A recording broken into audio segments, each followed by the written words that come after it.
കുവൈറ്റിൽ പ്രവാസികളുടെ driving licence കാലാവധി വീണ്ടും 3 വർഷമാക്കാൻ തീരുമാനം. ഇതുമായി ബന്ധപ്പെട്ട് ട്രാഫിക് നിയമത്തിൽ ഭേദഗതി വരുത്താൻ ഉപപ്രധാനമന്ത്രിയും പ്രതിരോധ ആഭ്യന്തരമന്ത്രിയുമായ ഷെയ്ഖ് ഫഹദ് യൂസുഫ് അസ്ബാഹ് ഉത്തരവിട്ടു. പ്രാദേശിക മാധ്യമങ്ങളാണ് ഇക്കാര്യം റിപ്പോർട്ട് ചെയ്തത്.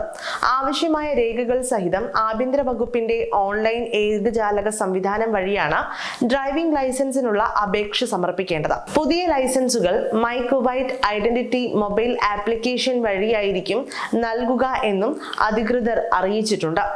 നേരത്തെ പ്രവാസികളുടെ ഡ്രൈവിംഗ് ലൈസൻസ് കാലാവധി 3 വർഷമായിരുന്നു.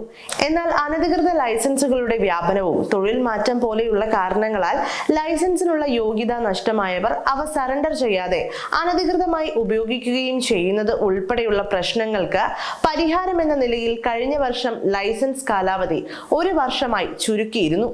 ഇതുപ്രകാരം ഓരോ വർഷവും ലൈസൻസ് പുതുക്കുമ്പോൾ നിലവിലെ ജോലി, വിസ, ശമ്പളം തുടങ്ങിയവയുമായി ബന്ധപ്പെട്ട രേഖകൾ സമർപ്പിക്കേണ്ടി വരും.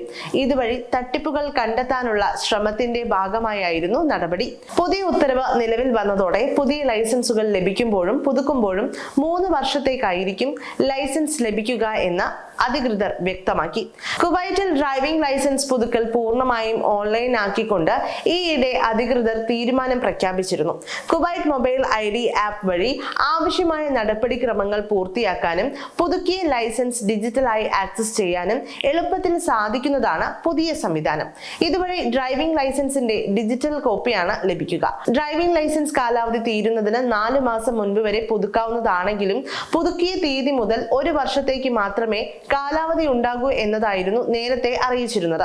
എന്നാൽ പുതിയ തീരുമാനം നിലവിൽ വന്ന സ്ഥിതിക്ക് മൊബൈൽ ആപ്പിലും മാറ്റം വരും.